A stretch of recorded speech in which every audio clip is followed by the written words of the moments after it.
Kang, Fer mau nanya nih, dulu waktu jadi karyawan kan dapat THR dari perusahaan. Itu biasanya ngasih ke orang tua atau ke keluarga itu berapa, Kang? Waktu jadi karyawan ya, dulu waktu terakhir saya jadi karyawan gaji 3 jutaan. Itu paling sejutaan. Ya TR masa dikasihnya aja antara 500 ribu atau 1 juta, pokoknya lupa deh dikasihnya. Jadi waktu itu jangan kan ngasih ke orang tua, kayaknya buat transport mudik aja habis itu. Ngasih sih paling ngasih berapa ratus ribu gitu. Ya ke keluarga paling kalau THR-an saudara-saudara paling ngasihnya 20 ribu, 30 ribu gitu. Saya sempat punya impian kalau ngasih THR tuh bisa 50 ribu atau 100 ribu gitu dalam satu amplop. Kalau dulu masuk jadi karyawan paling ya 10 ribuan ngasih 2 gitu. Karena ya gajinya juga pasti habis buat transportasi mudik gitu. Sama belum ngasih anak kan.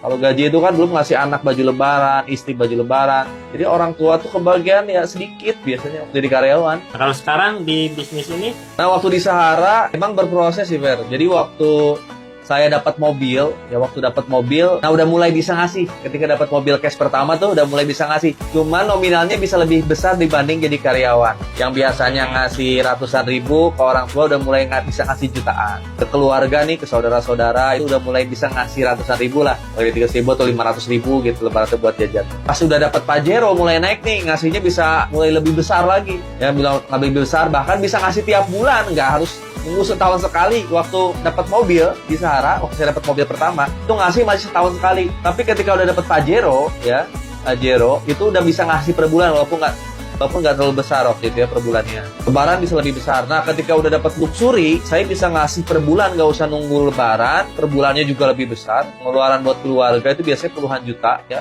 Saya udah anggarin puluhan juta buat keluarga, buat orang tua, buat mertua gitu ya. Dan pas THR-an otomatis ya tetap bisa ngasih lebih besar lagi. Jadi ketika kita berwirausaha, ketika kita berbisnis, volume rizkinya jauh lebih besar. Tapi tetap itu tuh ada hak orang di sekeliling kita gitu.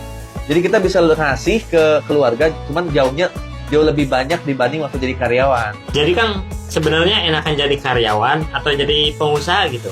Sebenarnya kalau dari pikiran gitu ya, kadang lebih enak jadi karyawan. Kalau jadi karyawan kita dapat gaji, nggak banyak orang nuntut karena tahu lah karyawan gitu. Jadi kita nggak mikirin orang lain, kadang yang orang lain ngasih sebisanya aja. Tapi ketika kita berwirausaha, berbisnis, kita tuh kadang jadi perantara rezeki buat orang lain gitu. Dan orang lain tahu kalau kita tuh punya rezeki yang besar, makanya ya kita kadang ditunggu. Nah, kelebihan jadi wirausahawan atau pengusaha tuh kalau lebaran tuh kita ditungguin. Ya jadi kita pun harus mikir ini ngasih ke ini berapa, ngasih ke ini berapa, ngasih ke ini berapa. Jadi kita itu ya dapat rezeki yang besar, tapi kita tuh jadi perantara rezeki sehingga kita jadi penyalur rezeki buat keluarga kita gitu. Ya enaknya kita bisa lebih banyak berbagi. Cuman ya agak pusing ya kita harus ngitung-ngitung gitu ya, supaya semuanya kebagian dan bisa ya merata gitu kebagiannya. Ya alhamdulillah sih sekarang juga ini udah mulai hitung-hitungan berapa pengeluaran ya puluhan juta juga untuk berbagi. Dan insya Allah sih mungkin tahun depan jauh lebih besar lagi. Mungkin tahun depan volumenya akan jauh lebih besar lagi karena setiap kita berbisnis itu setiap tahun pasti ada peningkatan penghasilan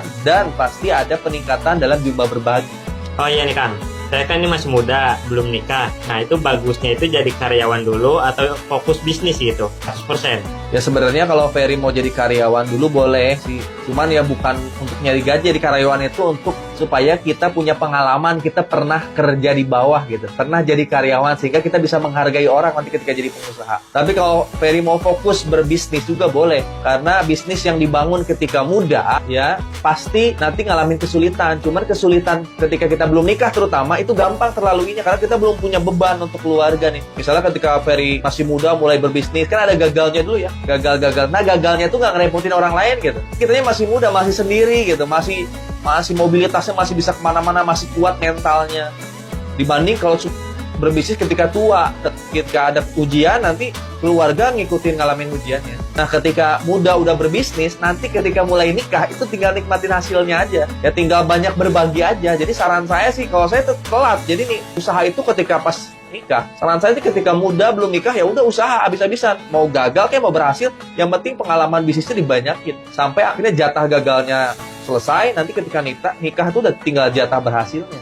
Oh ya udah, berarti Ferry mau fokus di bisnis aja deh. Ya emang kayak gitu Fer, bagusnya udah fokusin saharanya, fokusin kuasain digital marketing, fokus di online-nya, kuasain apa yang dikuasain para mentor, punya nilai lebih dibanding orang lain, maka nanti kita akan dikejar-kejar customer, kita akan menjadi pengusaha yang sukses yang bermanfaat bagi orang lain. Pokoknya selamat nanti buat teman-teman semua yang udah sukses di PT Base, di Sahara, selamat Lebaran. Anda pasti lebih bahagia dibanding tahun-tahun sebelumnya. Lebaran teman-teman pasti bisa bermanfaat buat keluarga dan bisa membahagiakan keluarga. Sampai ketemu di training-training Sahara nanti ya.